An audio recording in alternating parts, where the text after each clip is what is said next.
Hi friends, welcome to SMA. இந்த வீடியோவில் 6th test book sums பார்க்கலாம். ஆல்ரெடி எக்ஸாம்பிள் 10 வரை நான் சால்வ் பண்ணி நம்ம சேனலில் வீடியோ அப்லோட் பண்ணியிருக்கேன். பார்க்காதவங்க நம்ம சேனலை விசிட் பண்ணி பார்த்துக்கோங்க. இப்போ எக்ஸாம்பிள் 11 பார்க்கலாம். ஒரு வீட்டில் 4 அலைபேசிகள் உள்ளன. காலை 5 மணிக்கு எல்லா அலைபேசிகளும் ஒன்றாக ஒலிக்கும். அதுக்கப்புறமா ஃபஸ்ட் அலைபேசி 15 நிமிடங்களிலும், ரெண்டாவது உள்ளது 20 நிமிடங்களிலும், மூன்றாவது அலைபேசி 25 நிமிடங்களிலும், நான்காவது அலைபேசி 30 நிமிடங்களிலும் ஒலிக்கின்றன. மீண்டும் எப்போது அவை ஒன்றாக ஒலிக்கும் அப்படின்னு கொஸ்டின் கேட்டிருக்காங்க. இதே மாடல் கொஸ்டின் குரூப் 2ல் 2024 லாஸ்ட் இயர் நடந்த எக்ஸாமில் கேட்டிருந்தாங்க. எப்படி சால்வ் பண்ணலாம் அப்படின்னு பார்க்கலாம். ஃபஸ்ட்டு எல்சிஎம் மட்டும் ஃபைண்ட் அவுட் பண்ணால் போதும். அந்த ஃபோன் ரிங் ஆகக்கூடிய டைம்ஸுக்கு மட்டும் எல்சிஎம் எடுத்துடலாம். பாருங்கள், 15, 20, 25 and 30 அப்படின்னு 4 மொபைல் ஃபோன்ஸும் ரிங் ஆகக்கூடிய டைம்ஸுக்கு மட்டும் நம்ம எல்சிஎம் ஃபைண்ட் அவுட் பண்ணுவோம். 5க்கு டிவைட் ஆகும். ஸோ 5, 3, 15, 4, 5, 6. நெக்ஸ்ட் ஒரு டைம் 2 கொண்டு டிவைட் பண்ணலாம். எல்சிஎம் தான் ஃபைண்ட் அவுட் பண்ணுறோம். ஸோ 3 அப்படியே எழுதிக்கலாம். 2, 5, 3. நெக்ஸ்ட்டு ஒன் மோர் டைம் 3ஆல் டிவைட் பண்ணலாம். 1, 2, 5, 1. In LCM that is equal to 5 into 2 into 3 into 2 into 5. இது எல்லாம் மல்டிப்ளை பண்ணிங்கன்னா 300 கிடைக்கும். So 300 minutes. நமக்கு எல்சிஎம் 300 மினிட்ஸ் அப்படின்னு கிடச்சிருக்கு. இந்த 300 மினிட்ஸை நம்ம ஹவருக்கு கன்வெர்ட் பண்ணுறதுக்கு 60ஆல் டிவைட் பண்ணணும். டிவைட் பண்ணும்போது 0 0 கேன்சல் ஆயிரும். நமக்கு ஹவர் டைம் கிடைக்கும். 5 hours அப்படின்னு சொல்லி கிடச்சிருக்கு. அதாவது 5 ஹவர்ஸ்க்கு அப்புறம் தான் இந்த மொபைல் ஃபோன்ஸ் எல்லாமே சேர்ந்து ரிங் ஆகும். ஸோ நம்ம ஃபஸ்ட் ஸ்டார்டிங்கில் 5 AM எல்லா ஃபோன்ஸும் சேர்ந்து ரிங் ஆகிருக்கு. நெக்ஸ்ட் ஒரு 5 hours ஆட் பண்ணிங்கன்னா மார்னிங் 10 AM நெக்ஸ்ட் ஆட்டு அந்த மொபைல் ஃபோன்ஸ் அவ்வளவும் சேர்ந்து ரிங் ஆகும். ஸோ புரிஞ்சுக்கோங்க, ஜஸ்ட் எல்சிஎம் மட்டுமே எடுத்தால் போதும். இதே மாடல் சம் லாஸ்ட் இயரில் கூட கேட்டிருக்கலாம். இந்த சம் கூட நெக்ஸ்ட் எக்ஸாம்ஸில் கேட்குறதுக்கு சான்சஸ் இருக்குது. நெக்ஸ்ட் லாஸ்ட் இயர் கேட்ட கொஸ்டின்ஸை பாருங்கள். ஒரு வீட்டில் 4 அலைபேசிகள் உள்ளன. 5 மணிக்கு எல்லா அலைபேசிகளும் ஒன்றாக ஒலிக்கும். பின் ஒரு அலைபேசியானது 20 நிமிடங்களிலும், 30 நிமிடங்களிலும், 40 நிமிடங்களிலும், 50 நிமிடங்களிலும் அப்படின்னு கொடுத்துருக்காங்க. ஜஸ்ட் எல்சிஎம் நம்ம எதுக்கெல்லாம் ஃபைண்ட் அவுட் பண்ணணும்? 20, 30, 40 and 50க்கு ஃபைண்ட் அவுட் பண்ணால் போதும். இந்த சம்மை சால்வ் பண்ணி ஆன்சரை கமெண்ட் பண்ணுங்கள். நெக்ஸ்ட் சம் பார்க்கலாம். எக்ஸாம்பிள் 12. இரு எண்களின் மீச்சிமா 432 மற்றும் அவற்றின் மீபேக்கா 36 ஓர் எண் 108 எனில் மற்றொரு எண் என்ன அப்படின்னு சொல்லி கேட்டிருக்காங்க. 2 நம்பரோட எல்சிஎம் கொடுத்துருக்காங்க 432. அதே மாதிரி ஹெச்சிஎஃப்பும் கொடுத்துட்டாங்க 36. ஒரு நம்பர் 108ன்னு கொடுத்துருக்காங்க. இன்னொரு நம்பர் என்ன அப்படின்னு கேட்டிருக்காங்க. நம்ம இன்னொரு நம்பரை எக்ஸ்ன்னு எடுத்துடலாம். இந்த மாடல் சம்மும் நம்மளுக்கு லாஸ்ட் இயர் குரூப் 4ல் கேட்டிருந்தாங்க. இப்போ இந்த 2 நம்பரோட product that is equal to LCM into ஹெச்சிஎஃப்னு நம்ம ஆல்ரெடி படிச்சிருக்கோம்.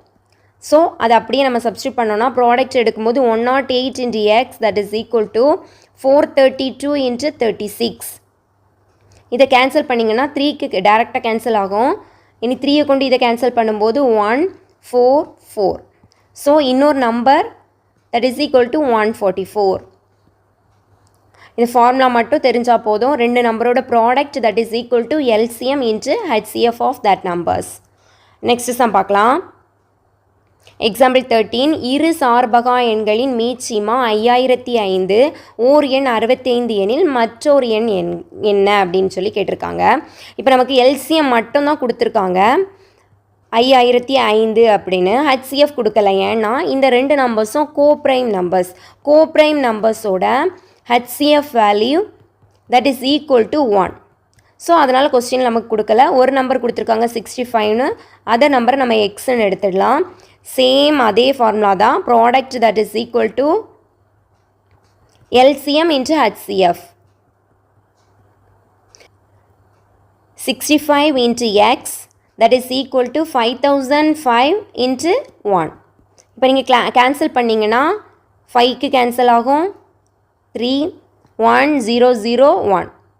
டேரெக்டாக 13 வந்து 7ஆல் மல்டிப்ளை பண்ணும்போது 1001 கிடைக்கும். ஸோ 7 எக்ஸோட வேல்யூ 77, இன்னொரு நம்பர் 77.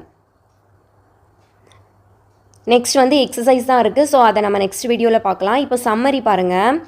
டெக்ஸ்ட் புக்கில் ஒவ்வொரு லெசனுக்கு பின்னாடியும் இதே போல் நிறைய சம்மரி கொடுத்துருப்பாங்க. அதெல்லாம் நீங்கள் ரீட் பண்ணிங்கன்னா எக்ஸாமுக்கு நம்மளுக்கு கீ பாயிண்ட்டாக இருக்கும். ஒரு லெசன் நம்ம கம்ப்ளீட் பண்ணுறோன்னா அதோட கீ பாயிண்ட்ஸ் நமக்கு ரொம்பவே முக்கியம்.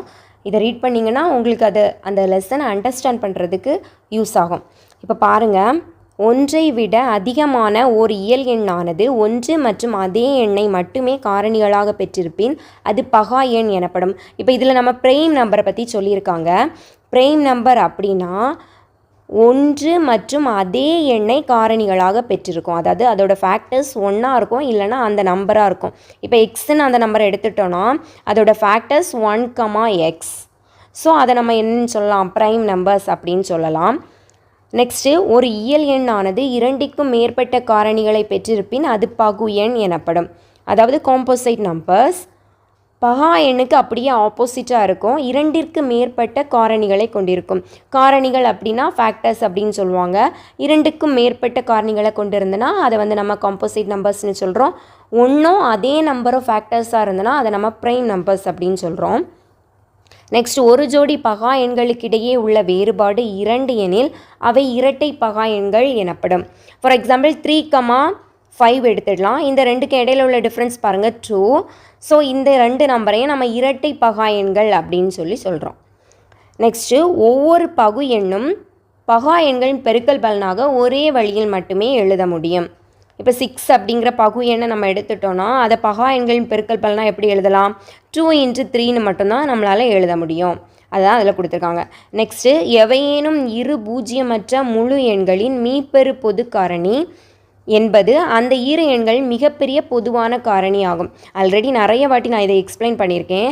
HCF அப்படிங்கிறது 2 நம்பரோட மிகப்பெரிய பொது காரணி, அதாவது பொதுவான ஃபேக்டர், ஆனால் மிக பெருசாக இருக்கும், பெரிய நம்பர்.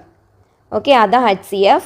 நெக்ஸ்ட் பாருங்கள், எவையேனும் இரு பூஜ்ஜியமற்ற முழுக்களின் மீச்சிறு பொது மடங்கு LCM என்பது அந்த இரு எண்களின் மிகச்சிறிய பொதுவான மடங்காகும். 2 நம்பரோட மல்டிபிள், ஆனால் அது வந்து மிகச்சிறிய மல்டிபிள். ஸோ அதை தான் நம்ம என்ன சொல்கிறோம், LCM அப்படின்னு சொல்கிறோம். அப்போது HCFனா வந்து மிகப்பெரிய பொதுவான காரணி அப்படிங்கிறத ஃபேக்டர்னு சொல்லுவோம். LCM அப்படிங்கிறது வந்து மிகச்சிறிய பொதுவான மடங்குங்கிறத மல்டிபிள்னு சொல்லுவோம். இந்த பேசிக் கான்செப்டை நான் ஆல்ரெடி ஒரு வீடியோவில் எக்ஸ்பிளைன் பண்ணியிருக்கேன். பார்க்காதவங்க நம்ம சேனலை விசிட் பண்ணி பார்த்துக்கோங்க. நெக்ஸ்ட், இரு எண்களின் மீப்பெரு பொது காரணி 1 எனில் அவை சார்பகா அல்லது இணைப்பகா எண்கள் ஆகும். HCFோட வேல்யூ வந்து 1 இருந்ததுன்னா அவை வந்து சார்பகா எண்கள் அல்லது இணைப்பகா எண்கள் அப்படின்னு சொல்கிறாங்க. கொடுக்கப்பட்ட இரு எண்களின் பெருக்கல் பலன், அதாவது ப்ராடக்ட், அவற்றின் மீபேக்கா மற்றும் மீச்சீமாவின் பெருக்கல் பலனுக்கு சமமாகும். அதாவது product that is equal to HCF × LCM. நம்ம போன சம்மில் கூட பார்த்தோம், நிறைய சம்ஸ் இதே மாதிரி நம்மளுக்கு எக்ஸாமுக்கு கேட்குறாங்க. ஸோ இந்த பாயிண்ட் ரொம்ப ரொம்ப முக்கியம். அதாவது product that is equal to LCM × HCF.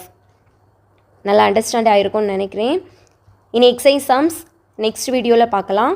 ஏதாவது டவுட் இருந்ததுன்னா கமெண்ட் பண்ணுங்கள். தேங்க்யூ.